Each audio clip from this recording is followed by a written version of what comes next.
Hey guys, hope all of you are well and you people are enjoying quarantine, of course. Stay healthy, stay safe and stay at home. So in this video we are going to discuss one of the very common mistake which often newcomers do while writing answers. And that mistake is that I have seen that people who are writing answers in various pages in online platform or in offline.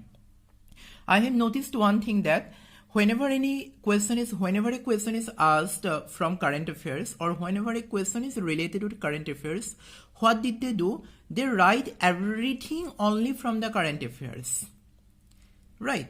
Their answers do not show any kind of link of that current event to the static part. But the problem is that UPSC has given me a particular static syllabus. Right, and if you write an answer everything from current without giving any mention, without giving any concern to that static portion, then there is a chance that examiner will think that you have not go through the syllabus and you have not been able to find out the root of any current events. What UPSC wants to know, what is the most important aspect of writing answer is that your examiner will know that what is the analysis of your answer. And when you analyze any kind of particular current event, then you must have to always show it to the static, that where was the origin. And at that moment, at this context, the matter will come from the background. That means background or the context at which that current affairs derives its origin. Means what is the background to which the current event can be connected. While you analyze, these both aspects have to be considered, static and current. That means what is the static background or what is the static portion of that current event. In your answer, you must have to mention this static background. And you see why it is important to mention the static background, because first you see you are required to understand some particular events related with static parts. That means there are crores of current affairs, millions of billions of current affairs happening around you, but you need not to give importance on all of this. You have to give importance on all those particular current affairs which are which derives their origin from the static syllabus. That means you have to study only those current affairs which are anyhow connected to your syllabus. That means the examiner requires that you must have to understand their static background.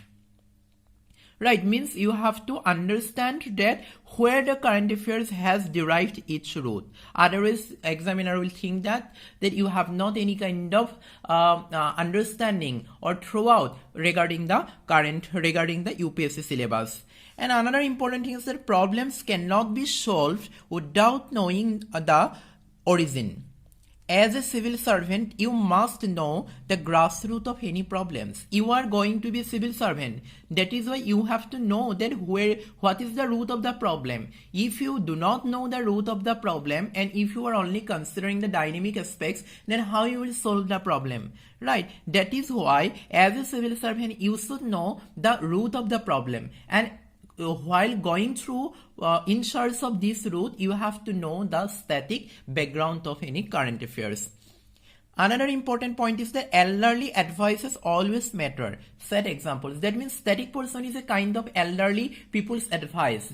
Means here we can find out the merits and demerits of any kind of current events. Right, that what is the merit and demerits of such kind of incidents which happened in the past. You always can derive some kind of examples from this static background. That is why giving a background of or static portion which is related with the current event is very much necessary in your answer. For example, when we say about social evils like rape, that what is the root which pushes a person to commit this heinous crime? For example, patriarchy, upbringing of a child. These basic roots are some causes right, which push a person to commit this heinous crime, right? In this way, this current event, right, this contemporary problem derives. If we want to solve this contemporary problem, then we have to peep into its root, which has base in society. Into the liberalization. If we want to consider the merits and demerits of liberalization, then we should know the history of liberalization. What is the background at which liberalization came, like economic depression, initial years of liberalization, and its current perspectives. Only if we know the origin of liberalization, the background of liberalization, only then we can consider the merits and demerits of liberalization at current context. In that way, if we want to understand the Quit India movement, we should go, we cannot understand the Quit India movement only in terms of its 1942. We have to consider 1921, 1932 together to understand the events of 1942. Right, then what is the origin, how it grew, how that it developed.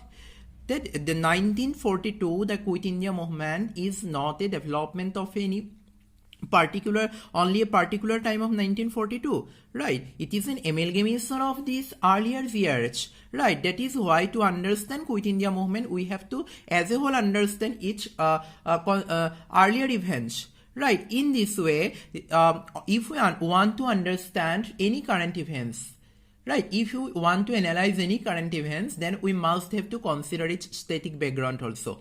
And that is why giving 1 or 2 line maximum 2 3 lines of static background reference, giving a reference to the static background is very much necessary in your answer, however the question is derived from the current affairs, right? And at which moment, at what point of your answer you have to mention this static background, I have already mentioned in my earlier videos regarding answer writing. I will give the link, you can go through it. So hope you have found a lot of help from this video. I will come again with another video. Till then, take care and bye bye. And yes, do not forget to take care of your health, and do not forget to stay only at home.